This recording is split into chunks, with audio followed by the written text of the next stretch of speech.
The emergency beacon had been crying out into the endless darkness of space for 6 standard days before anyone heard it. And when the Galactic Union science vessel, Verdant Silence, finally dropped out of hyperspace above the frozen moon of Keth 7, Commander Yethris felt a terrible cold spread through his body that had nothing to do with the temperature of the ship. He was a Torvan, a species with 6 limbs and 4 eyes and 2 hearts that beat in perfect rhythm, and he had served the Galactic Union for over 40 cycles, but nothing in his long career had prepared him for what the sensors were now showing him. "Run that scan again," he ordered, his voice tight and controlled as he gripped the railing of the observation deck with enough force to leave deep marks in the metal. "There must be some kind of error in our equipment." His sensor officer was a Keyleth named Shavan, a small creature with soft fur and bioluminescent patches on her skin that glowed different colors depending on her emotional state. And right now, those patches were flickering with a sickly yellow light that indicated pure terror. She ran the scan 3 more times, and each time she did, her patches grew dimmer and her voice grew quieter, until she was barely whispering when she finally spoke. "There is no error, Commander," she said, her words trembling as they left her mouth. "The biosignature is confirmed beyond any possibility of mistake, and what we are detecting on that moon is exactly what our instruments say it is." The bridge fell into a silence so complete that Yethris could hear his own twin hearts beating in his chest, and he knew that every officer present understood what this meant, because they had all studied the Forbidden Archives during their training, and they had all heard the stories that their elders told to frighten children into obedience. HFY was alive on that frozen moon below them. Yethris closed all 4 of his eyes for a moment and forced himself to breathe slowly and steadily, because panic would not help anyone, and he needed to think clearly if any of them were going to survive the next few hours.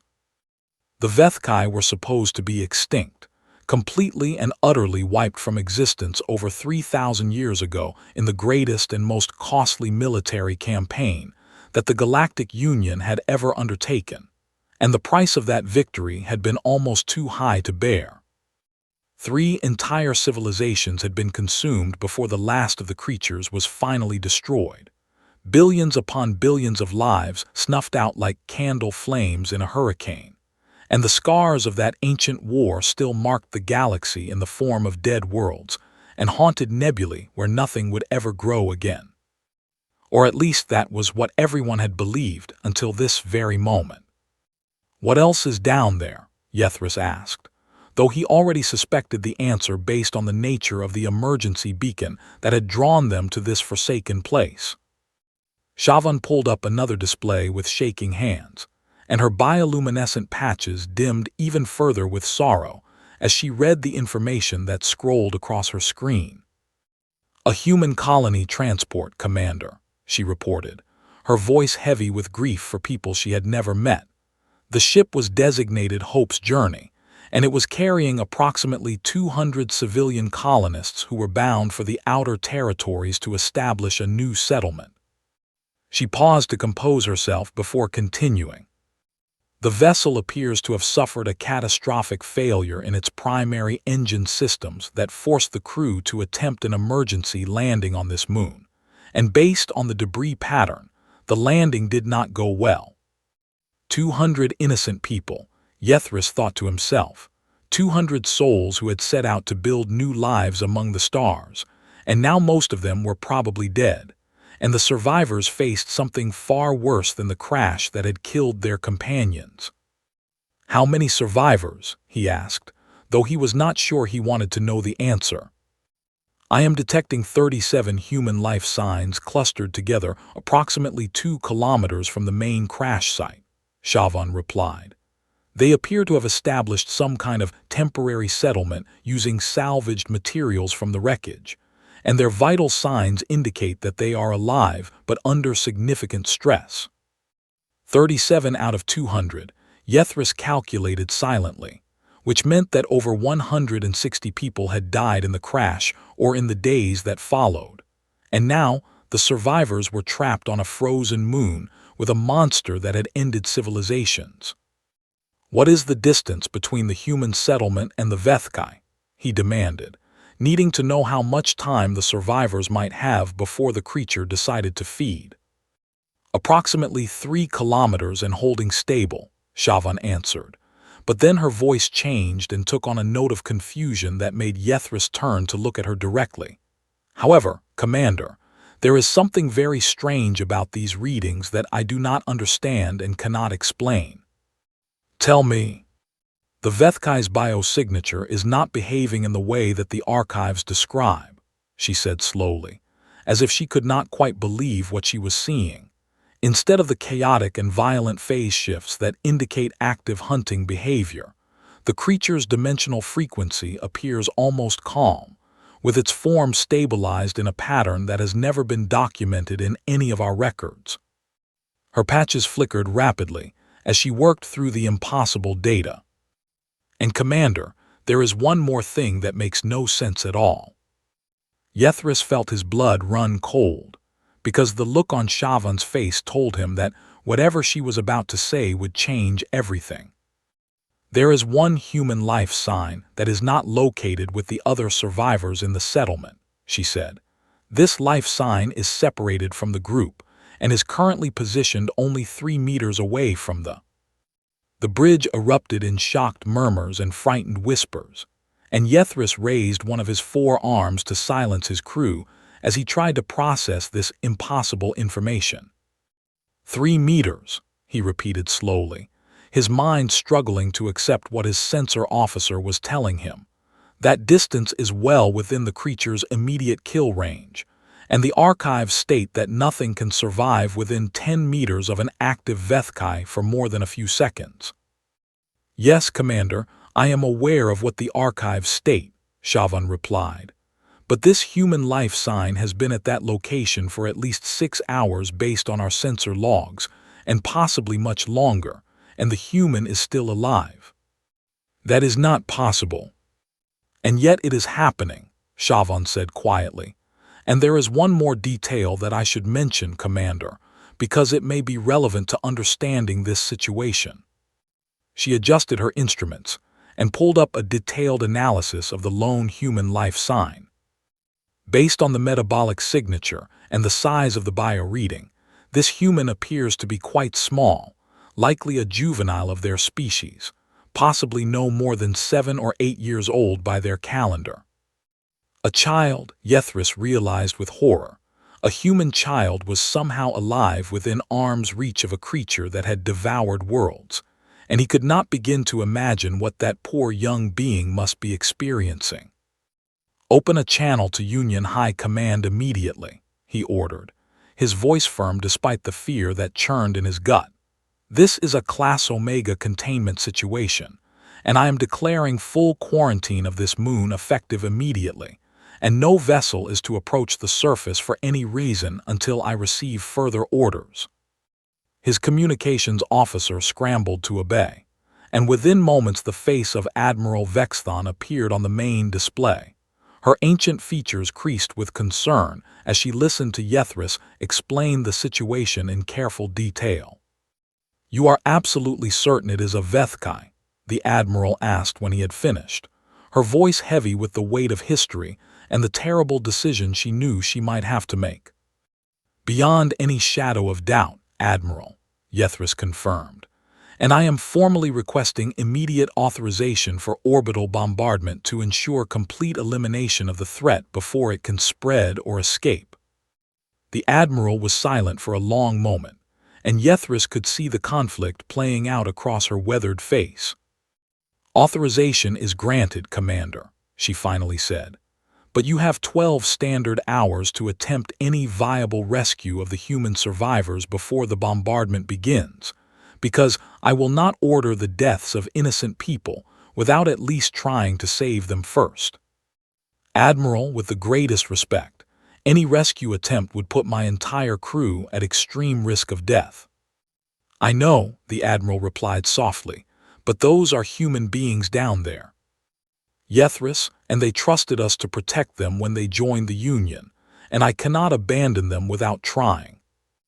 The transmission ended, and ItHFY stood in silence as he prepared to lead his crew into the mouth of extinction itself.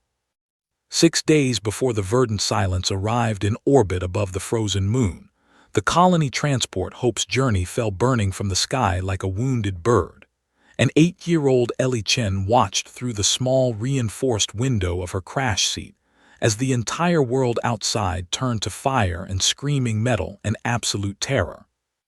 She remembered calling out for her mother, who had been sitting in the seat right next to her just moments before the ship started shaking, and she remembered the horrible sound of the hull tearing itself apart as the vessel hit the atmosphere at the wrong angle, and she remembered the way the lights flickered and died and left everyone in darkness broken only by the red glow of emergency systems.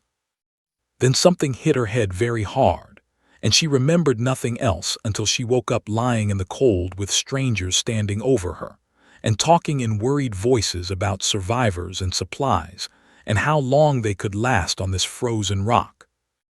The survivors had pulled her from the twisted wreckage of what had once been the passenger compartment, and a kind man with blood running down his face from a wound on his forehead had carried her in his arms to the makeshift camp that the adults were frantically building from salvaged pieces of the destroyed ship. "Stay here, little one," the kind man had told her, setting her down on a blanket near a portable heater that was struggling to push back the bitter cold. "The grown-ups need to search for more people who might still be trapped, but we will come back for you soon, and everything is going to be okay." Ellie had nodded and wrapped the blanket around herself, and watched as the adults rushed back and forth between the camp and the smoking ruins of Hope's Journey, and she had waited for them to bring her mother out of the wreckage so that they could be together again. She waited for hours, watching and hopping and praying to every star in the sky. She watched them bring out survivor after survivor, some walking on their own and others being carried on stretchers, and each time she looked for her mother's face among them, and each time she was disappointed. Then they started bringing out the bodies, the people who had not survived the crash, and they laid them in a row away from the camp and covered them with sheets of reflective emergency material, and still Ellie waited and hoped. The kind man with the bleeding head wound found her again as the sun was setting on that terrible first day, and he knelt down beside her with tears in his eyes and took her small hands in his large ones. "I am so sorry, little one," he said, his voice breaking as he spoke. "Your mother did not make it and she is gone now, and you are going to need to be very brave." Ellie did not say anything, because there were no words that could express what she was feeling, and instead she just sat there in silence as the cold seeped into her bones, and her heart felt like it was being crushed by an invisible weight. She did not want to be brave, and she did not know how to be brave, and when the adults started arguing loudly about water ratification and emergency signals, and who was in charge now that the captain was dead, she quietly slipped away from the camp and walked out into the frozen wilderness. Nobody noticed her leave, because they were all too busy trying to survive, and Ellie did not really care where she was going or what might happen to her, because her mother was gone and nothing else seemed to matter anymore. She walked for a long time across the ice and rock of the strange moon, her small boots crunching through the thin frozen layer that covered everything, and the cold bit at her cheeks and fingers, but she barely felt it through the numbness that had settled over her soul. That was when she heard the sound. It came from somewhere ahead of her, a sound unlike anything she had ever heard in all her 8 years of life, like wind chimes made of pure starlight, like bells ringing in colors instead of tones, like music that existed in dimensions that human ears were never meant to perceive. The sound was beautiful and sad and lonely all at the same time, and it called to something deep inside Ellie's broken heart. She followed it. The sound led her to a cave hidden behind a formation of ice and dark stone, a cave that seemed to swallow the weak light of the setting sun and breathe out darkness in return, and the beautiful music was stronger there, pulling her forward like a gentle hand guiding a lost traveler home. Ellie walked into the darkness without fear, because she had already lost everything that mattered to her, and she did not have enough room left in her heart to be afraid of anything else. The cave went deeper than it should have, twisting and turning through passages that seemed to shift and change when she was not looking at them directly, and the walls were covered with patterns that glowed faintly with their own inner light. At the heart of the cave, in a chamber so large that Ellie could not see the ceiling, she found the creature. It was impossible to describe and almost impossible to look at directly, because its form seemed to exist in several places at once, flickering between dimensions like a flame caught in a wind that blew from beyond normal space. Parts of it were there and then not there and then there again, and it was huge, larger than anything Ellie had ever seen, filling the cavern with its shifting and pulsing presence. But it was also clearly hurt. Ellie could see the wounds on its impossible body, places where the light that seemed to make up its physical form was dim and flickering weakly, and something that looked like liquid starlight was pooling beneath it and soaking into the stone floor of the cave. The beautiful sound she had followed was coming from the creature, and it was growing weaker with each passing moment, like a song being slowly silenced. The creature turned what might have been its head toward her, and Ellie felt its attention settle on her like the weight of an entire mountain pressing down on her small shoulders. And she knew in that moment with absolute certainty that this thing could destroy her with nothing more than a thought. It had consumed civilizations, though she did not know that yet. It had ended worlds, though she could not have imagined such a thing.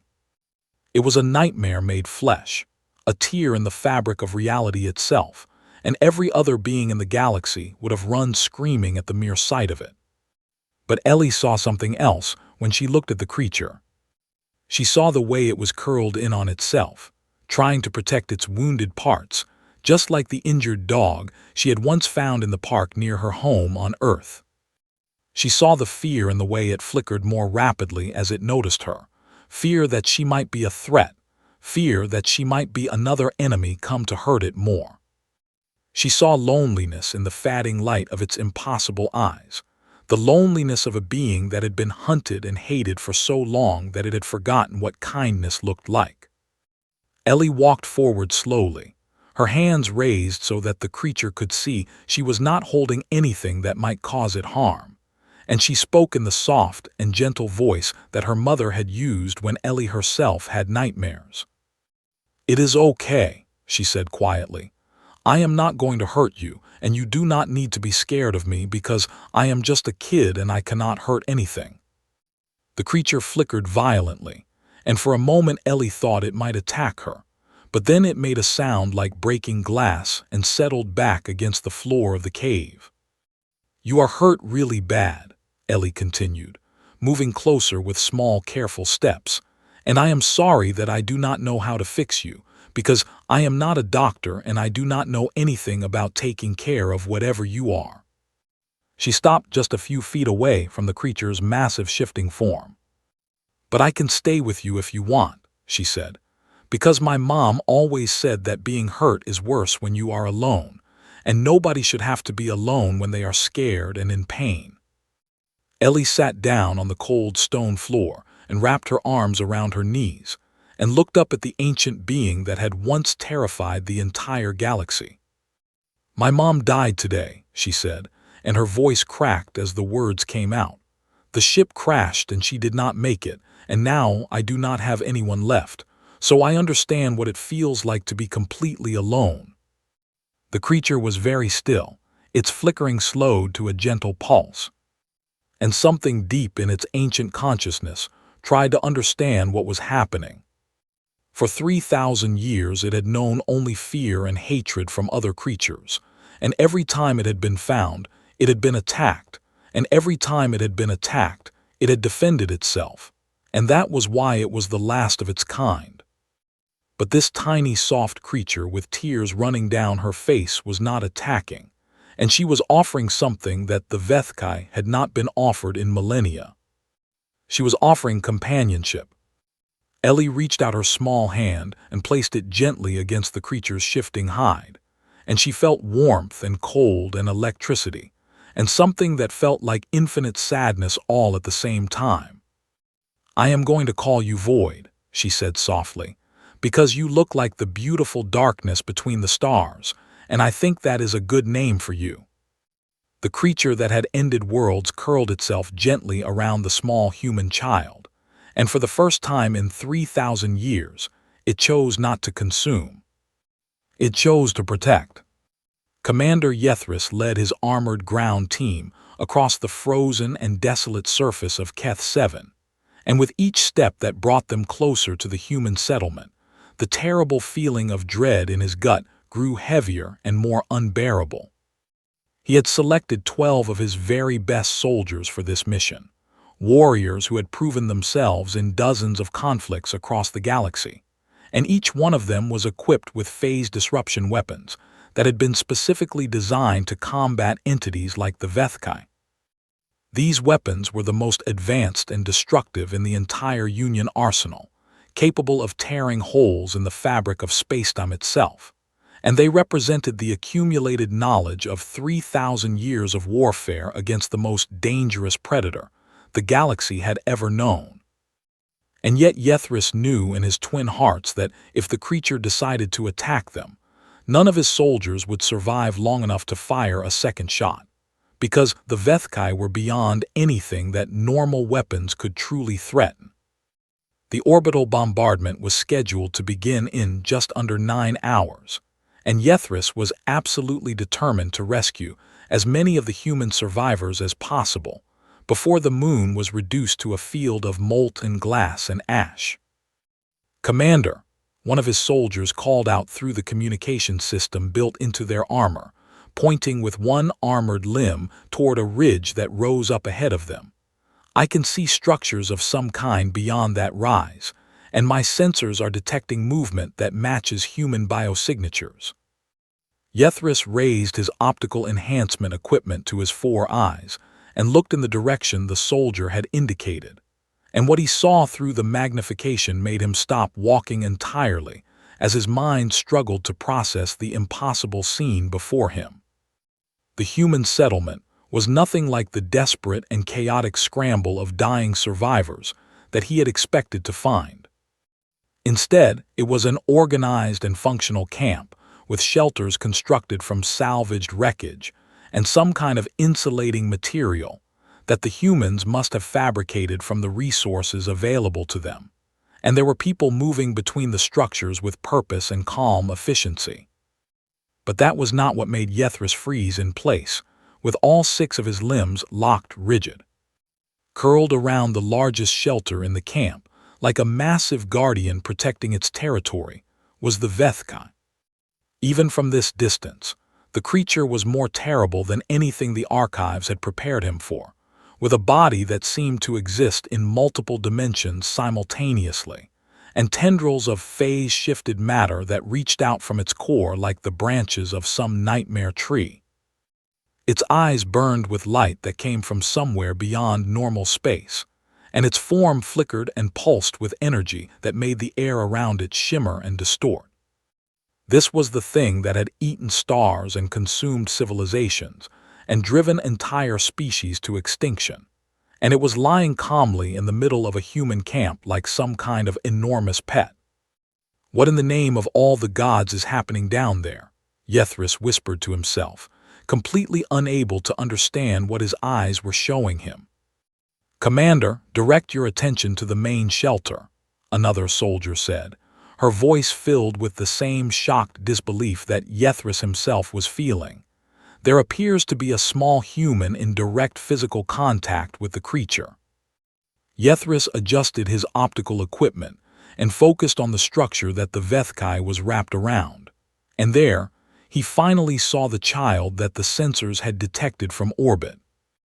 A small human girl with dark hair and a dirty face was sitting with her back pressed against the Vethkai's impossible shifting body, and she appeared to be holding a cracked electronic device of some kind and reading aloud from whatever was displayed on its screen.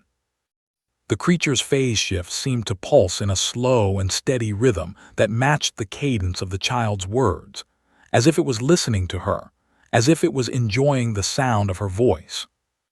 Shavan, Yethris spoke into his communicator, contacting the sensor officer who remained on the ship in orbit above. Are you monitoring this situation? Yes, Commander, Shavan's trembling voice replied. And the readings are even more unusual than I initially reported, because the creature's biosignature appears to be completely synchronized with the child's vital signs, as if they have somehow become connected on a biological level that I cannot explain. Yethris made a decision in that moment that he knew would either save his entire crew or kill every single one of them. We are going to approach openly, he announced to his soldiers. Keep your weapons ready, but do not raise them to firing position, and nobody discharges their weapon unless I give a direct and explicit command to do so. His soldiers looked at him through their helmet visors, with expressions that clearly suggested they thought he had completely lost his mind. But they were well trained and disciplined, and they obeyed his orders without verbal complaint. Together, the rescue team walked down from the ridge and approached the settlement, where a monster from their worst nightmares waited. The humans noticed them when they were approximately 50 meters away from the outer edge of the camp, and Yethris watched their reactions carefully as they processed the sight of armed alien soldiers marching toward their home. First came surprise, then relief that rescue had finally arrived, and then something that looked like nervousness mixed with a strange kind of protective concern. A tall human male separated himself from the group and walked forward to meet the approaching soldiers, his hands raised in the universal gesture of peaceful intentions. You are from the Galactic Union, the human said when he was close enough to speak without shouting, and it was clearly a statement rather than a question. We sent out the emergency beacon almost a week ago, and honestly we had started to think that nobody was ever going to come. I am Commander Yethris of the Galactic Union science vessel Verdant Silence, Yethris replied, keeping his voice as calm and steady as possible, even though his 4 eyes kept drifting back to the massive creature behind the human. We detected your distress signal and came to offer rescue and assistance, but I must be honest with you about what else we detected. The human followed the direction of Yethris's gaze, and then let out a long breath that seemed to carry exhaustion and embarrassment, and a dozen other emotions all mixed together. Yes, that would be void, the human said in a resigned tone, and I know that what you are seeing right now is going to be extremely difficult to explain and even harder to believe, but I need you to understand something very important before anyone does anything that cannot be undone. I am listening. That creature is not going to hurt anyone, the human said firmly, meeting Yethris's 4 eyes with a steady and unwavering gaze. I know what your records probably say about its kind, and I know that you have every reason to be terrified right now, but I am telling you the truth when I say that it has not harmed any of us. You expect me to believe that, Yethris replied, his voice rising slightly despite his efforts to remain calm. That thing is a Vethkai, a creature that destroyed 3 entire civilizations, a nightmare that we believed was extinct, and you are telling me that it is not a threat. I am telling you exactly that, the human said, because we have been living alongside it for 6 days now, and in that time it has not only avoided harming us but has actually helped us survive on this frozen rock. Before Yethris could respond to this impossible claim, one of his soldiers panicked. Perhaps it was the stress of standing so close to a legend of destruction, or perhaps the Vethkai moved in a way that triggered some deep instinctive fear. But whatever the cause, the soldier raised her weapon and aimed it directly at the creature. What happened next nearly stopped both of Yethris's hearts. The Vethkai unfolded from its resting position around the shelter, and for one terrible eternal moment, it became exactly what the archives had always described. It was a god of extinction, a tear in the fabric of spacetime, a thing that had eaten stars and would eat them again, and its form expanded and shifted through dimensions in ways that made Yethris's eyes hurt and his mind scream with primal terror. Every soldier in the rescue team knew in that instant that they were about to die. Void no. The small voice cut through the chaos like a blade made of pure light, and every being present turned to look at the source. The human child had scrambled to her feet and was now standing directly between the armed soldiers and the nightmare creature, her small body placed in the path of any attack that might come from either direction.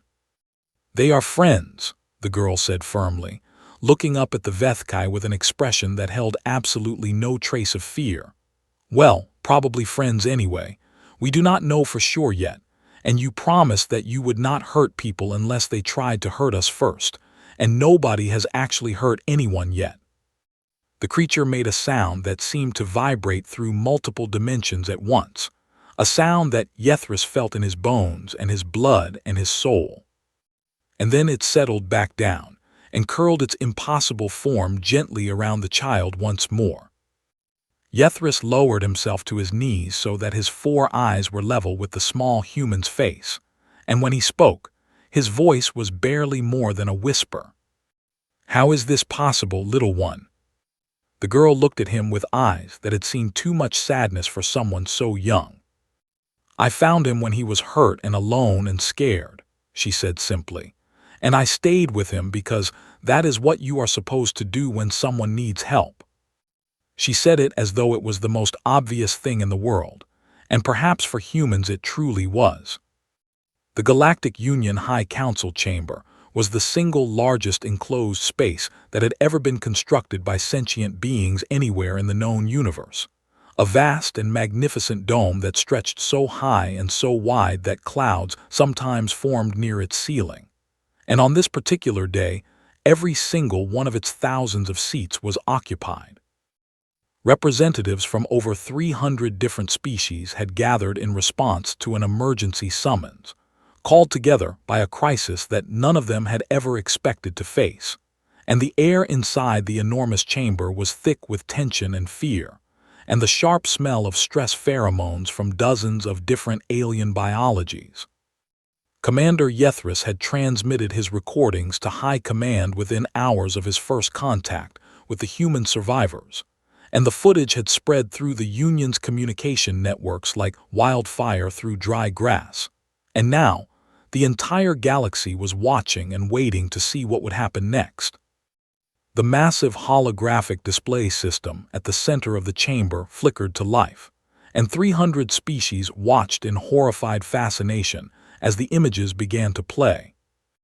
The footage showed a small human child tossing a ball made from wrapped emergency blankets, and it showed one of the HFY's phase-shifted tendrils catching that ball with impossible gentleness and lobbing it back to her with something that looked almost like playfulness. The creature's form pulsed with colors that shifted through the spectrum in patterns that seemed to express emotions that no HFY had ever been documented displaying before. "This is an absolute abomination against nature and reason," shouted Counselor Vrex, rising from his seat with all the fury of a species that had lost everything to the HFY 3,000 years ago. He was a Kethran, a reptilian being whose scales were the color of dried blood, and whose ancestors had watched their entire homeworld be consumed by creatures exactly like the one in the recording. "The thing is obviously controlling the child through some form of neural parasitism or mind control," Vrex continued, his voice echoing through the vast chamber. "This is exactly the method that the HFY used to infiltrate and destroy the Kethvar Dominion, and we cannot allow ourselves to be fooled by this obvious deception." Murmurs of agreement rippled through the assembled representatives like waves spreading across a disturbed pond, and dozens of counselors rose from their seats to voice their support for immediate and total extermination of the creature and anyone who might have been contaminated by its influence. "We cannot afford to take any risk whatsoever when dealing with a HFY," another counselor added, her voice tight with fear. "The protocols exist for a very good reason, and every single moment that this creature remains alive is a moment that it could return to its true nature and begin consuming everything in its path." Then you would condemn 37 innocent human beings to death simply to satisfy your own terror. A calm and measured voice replied, cutting through the noise and chaos with quiet authority. The chamber fell silent as the human ambassador rose from her seat in the section reserved for newer member species. Dr. HFY was not a physically imposing woman by any standard of measurement, standing barely tall enough to reach the shoulders of most of the other representatives, and her voice was soft and controlled rather than loud and demanding. But when she spoke, people listened, because she had spent more than 40 years of her life negotiating peace between species that had been locked in bitter warfare for millennia, and in all that time, she had never once failed to find some common ground upon which former enemies could build a new understanding.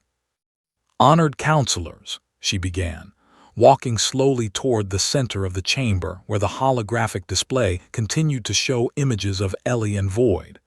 "I stand before you today with complete understanding of the fear that grips your hearts and minds."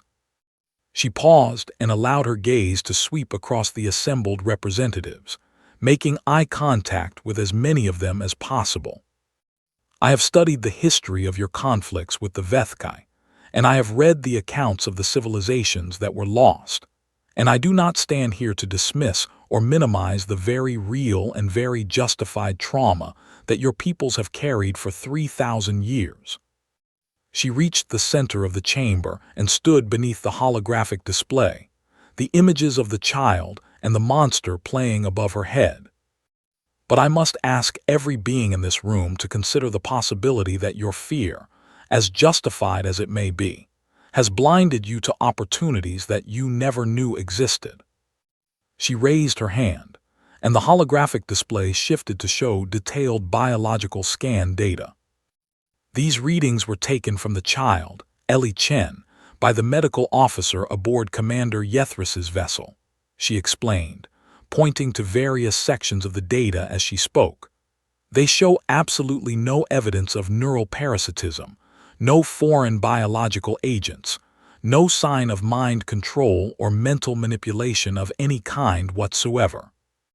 She let that information sink in for a moment before continuing. "The child's brain function is completely normal and healthy for a human of her age, and there is no mechanism by which the Vethkai could be controlling her actions or thoughts." She gestured again, and more data appeared on the display. "And these readings are from the Vethkai itself, data that represents something that has never been documented in all of our history, because no one has ever gotten close enough to a calm and non-hostile specimen to record such information." The display showed wave patterns and energy signatures that pulsed in synchronized rhythm. "What you are looking at is called a pair bond," Ambassador Osai said, "a biological connection that has caused the creature's phase state to synchronize with the child's vital signs, linking them together in a way that stabilizes the Vethkai's normally chaotic dimensional frequency." Counselor Vrex surged to his feet again, his scales flushing darker with anger. "You cannot possibly expect us to believe that a creature which consumed 3 entire civilizations has simply become harmless because one human child decided to be friendly to it. I expect you to examine the evidence that is directly in front of your faces," Ambassador Osai replied, her voice remaining calm but taking on an edge of steel. "And I expect you to ask yourselves a question that perhaps should have been asked 3,000 years ago, when this entire tragedy began." She turned to face the full council, and her soft voice somehow carried to every corner of the vast chamber. "In all the millennia that your ancestors hunted the Vethkai, in all the wars that were fought against them, in all the worlds that were burned and all the lives that were lost, did anyone ever once try to simply not attack them first?" The silence that followed her words was so complete that the soft hum of the chamber's environmental systems seemed deafeningly loud. "I have accessed the archives," Ambassador Osai continued, "the oldest and most restricted records of first contact with the Vethkai species, and what I found there was deeply troubling. She pulled up ancient footage on the display, images so old that they were grainy and distorted by the passage of time. This is the only surviving recording from the initial encounter between our civilizations and theirs, she said. Watch carefully and tell me what you see. The footage showed a HFY, its form unmistakable even through the poor quality of the ancient recording technology, and the creature was approaching a small scout vessel with movements that appeared curious rather than aggressive. It was reaching out toward the ship with tendrils that pulsed gently, almost as if it was trying to communicate or simply to touch something new and interesting. Then the footage flared brilliant white as weapons fire erupted from the scout ship, and when the image cleared, the HFY's form had changed into something violent and terrible and defensive. "We shot first," Ambassador Osai said quietly into the stunned silence. "Your ancestors were afraid of something they did not understand, and so they attacked without provocation. And from that moment forward, every encounter between your species and theirs was defined by violence and mutual destruction." She pointed to the current footage of Ellie reading to Void. "An 8-year-old human girl did something different," she said. "She approached without weapons. She offered kindness instead of violence, and look at what happened as a result." New footage appeared, showing Ellie crying in her sleep as nightmares about the crash and her mother's death tormented her small mind, and the curling its impossible form around her and producing a sound that vibrated at frequencies known to soothe human neural patterns. The creature was comforting her. "You deemed this being too dangerous to approach," Ambassador Osai said. "You were prepared to burn it from orbit along with every surviving human on that moon, and all of that death and destruction would have been committed in the name of safety and fear." She walked back toward her seat, but turned one final time before sitting down. "But an 8-year-old girl who did not know any better approached anyway," she said, "and she discovered something that we were all too afraid to look for." She met Counselor Vrex's eyes directly. "Sometimes the bravest thing anyone can do is simply choose to be kind." The council debated for many more hours after that, with voices raised in anger and fear and desperate hope. But in the end, when the vote was finally taken, the orbital bombardment was canceled by a narrow margin. For the first time in 3,000 years, the Galactic Union chose to try peace. 10 years had passed since the day when a frightened and grieving 8-year-old girl sat down beside a dying monster and offered it the simple gift of kindness. And in those 10 years, the entire galaxy had changed in ways that no one could have predicted. Ellie Chen stood at the central podium of the Galactic Union Assembly Hall, no longer the small and lost child who had wandered into a cave on a frozen moon, but a confident young woman of 18 who carried herself with a quiet strength that made beings twice her size pay attention when she spoke. Beside her, resting in a position that had become familiar to representatives across the galaxy, was Void. The ancient creature had changed over the years of their bond, its form now smaller and far more stable than it had been when Ellie first found it wounded and dying in that dark cavern, and its presence no longer radiated the terror and chaos that had once made it a legend of destruction. Instead, Void seemed almost peaceful, its phase shifts gentle and rhythmic, its impossible eyes watching the assembled counselors with something that looked remarkably like patience. "Thank you for giving me this opportunity to address the full assembly," Ellie said, her voice clear and steady as it carried through the vast chamber to reach every representative of every species present. "I understand that there are still many among you who have concerns and fears about the HFY integration program, and I am here today to answer your questions honestly and to share what we have learned over the past decade." She looked out at the gathered representatives of 300 different species, some of whom had welcomed the new era of peace with open arms, and others who still watched Void with barely concealed terror in their eyes. She remembered how afraid many of them had been when she first appeared before the council as a child of 8 with a nightmare curled protectively around her small body, and she understood that some fears ran too deep to be erased by a single decade of evidence. When I first found Void, Ellie continued, her voice taking on a softer and more personal tone, I did not know what he was, and I did not know that the galaxy had spent 3,000 years hunting his kind to the edge of extinction. She reached down and rested her hand against Void's shifting surface, feeling the familiar warmth and comfort of their bond flowing between them. Perhaps that ignorance was exactly what saved both of our lives, because I approached him without the weight of history telling me to be afraid, and I offered him comfort simply because he was hurt and alone, and that was what my mother had always taught me to do. The chamber was completely silent, every being present focused entirely on her words. I did not do anything special or brave or heroic, she said. I was just a sad little girl who had lost her mother, and I found a sad ancient creature who had lost everything, and we kept each other company because neither of us wanted to be alone. She paused to let those words settle into the minds of her audience. But from that simple act of companionship, something amazing grew. Ellie gestured with her free hand, and the holographic displays around the chamber came to life with images and data from the past decade of research and contact.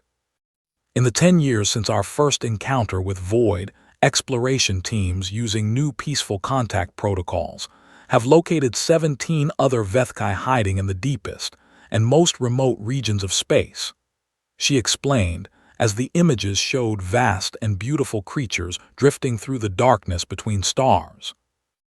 Each of these ancient beings had fled to the emptiest corners of the universe to escape the hunters who pursued them across millennia, and each of them had been alone for so long that they had almost forgotten what it meant to exist alongside other thinking creatures. The images shifted to show what happened when the contact teams found these lost and lonely giants. Every single one of them was initially hostile when our ships appeared, Ellie admitted, because every single one of them had learned through thousands of years of terrible experience that contact with other beings meant violence and pain and death.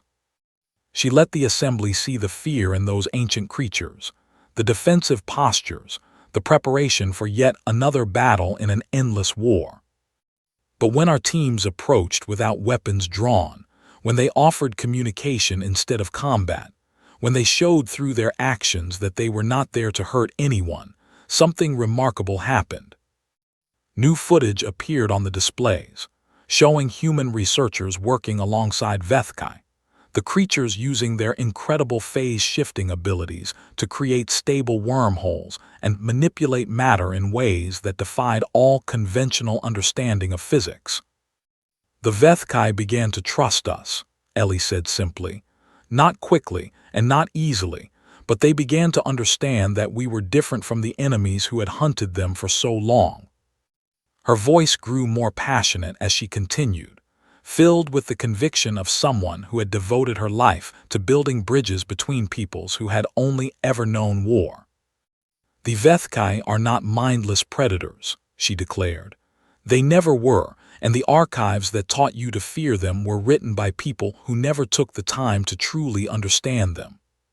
She looked directly at Counselor Vrex, who sat in the same seat his ancestors had occupied during the original vote to cancel the orbital bombardment 10 years ago. They are one of the oldest sentient species in the entire galaxy, with a civilization and a history that predates most of yours by millions of years, and they consumed worlds not because they were evil or hungry or malicious, but because they were defending themselves against enemies who attacked them on sight and gave them no other choice. The old reptilian counselor met her gaze, and something in his ancient eyes had softened over the years, though the pain of his people's history would never fully fade. I know that what I am saying does not erase the suffering your ancestors experienced, Ellie acknowledged, and I know that forgiveness is not something that can be demanded or rushed or forced. She spread her hands in a gesture of openness and honesty. But I also know that the cycle of violence between our peoples was never going to end, as long as both sides kept meeting each other with weapons and fear. And someone had to be the first to put down their gun and reach out with an open hand. She smiled slightly. It just happened to be a scared little girl who did not know any better. In the observer gallery high above the main floor of the assembly, former Commander HFY watched the young woman who had changed everything, and he marveled at how much she had grown since that day when he first saw her sitting against a monster and reading stories from a broken datapad. Beside him sat a young Keyleth aide who had only recently joined his diplomatic staff, her bioluminescent patches flickering with curiosity as she observed the proceedings below. "May I ask you something, Commander?" the aide said quietly, not wanting to disturb the other observers. "Of course." "How did humans survive on their homeworld?" she asked. "They have no natural weapons to speak of, no protective armor, no venomous defenses, and yet they seem to thrive and prosper wherever they go in the galaxy, and I do not understand how that is possible." HFY considered the question for a long moment before responding, his four eyes never leaving the scene below where Ellie was answering questions from the assembled counselors, with Void resting calmly beside her. "They survived by doing something that seems completely foolish and irrational to most other species," he finally replied. "They survived by making friends with everything that was dangerous enough to kill them." The aide's patches flickered with confusion. "I do not understand what you mean." "On their homeworld," HFY explained patiently, "humans encountered wolves, which were pack predators fully capable of hunting and killing humans. But instead of simply fighting the wolves or avoiding them, some humans chose to befriend them and live alongside them." He gestured toward the assembly floor. "Over many generations, those wolves became dogs, loyal companions who protected human families and helped them hunt and worked beside them in countless ways, and the relationship benefited both species." The aide began to understand. "They formed bonds with predators." "With everything," HFY confirmed. "Wolves, horses that could trample them, cats that were efficient killers, birds of prey with talons like knives, and dozens of other creatures that any sensible species would have simply avoided or destroyed." He shook his head slowly, still amazed after all these years. "Humans look at something terrifying and dangerous, and their first instinct is to try to pet it and give it a name and make it part of their family. And somehow this strategy has worked for them over and over throughout their entire history." Below them, Ellie had finished her formal presentation and was now engaged in a more casual conversation with several counselors who had gathered around her, and Void was projecting images directly into their minds to help illustrate points that words alone could not convey. The creature that had once ended civilizations was now patiently playing with a puzzle cube that Ellie had given it years ago, its phase tendrils manipulating the object with surprising delicacy. "The galaxy spent 3,000 years trying to destroy the Vethkai through force and fear," HFY said quietly. "And in the end, it was an 8-year-old human child who finally brought peace, not through weapons or tactics or superior firepower, but through the simple act of sitting down beside a monster and keeping it company." He turned to look at his young aide. "When the histories of this era are written, they will say that the most powerful force in the galaxy was not any weapon or fleet or empire." He smiled, an expression that still felt strange on his Torvon features after all these years of practice. "It was the human capacity to look at something that terrifies everyone else and say, 'I wonder if it wants to be friends.'" In the assembly below, Ellie laughed at something Void had projected into her mind, and the ancient creature made a sound like distant thunder rolling through crystal caves. It was, unmistakably, laughing with her. And watching from their seats throughout the vast chamber, representatives of 300 species began to understand that the universe had changed forever on the day a little girl chose kindness over fear. Some of them were still afraid, and some of them still doubted, But all of them had seen what was possible when someone was brave enough to try something different. The galaxy would never be the same. And it had all started with one small hand reaching out to touch a monster and a soft voice saying, "It is okay. You do not have to be alone anymore."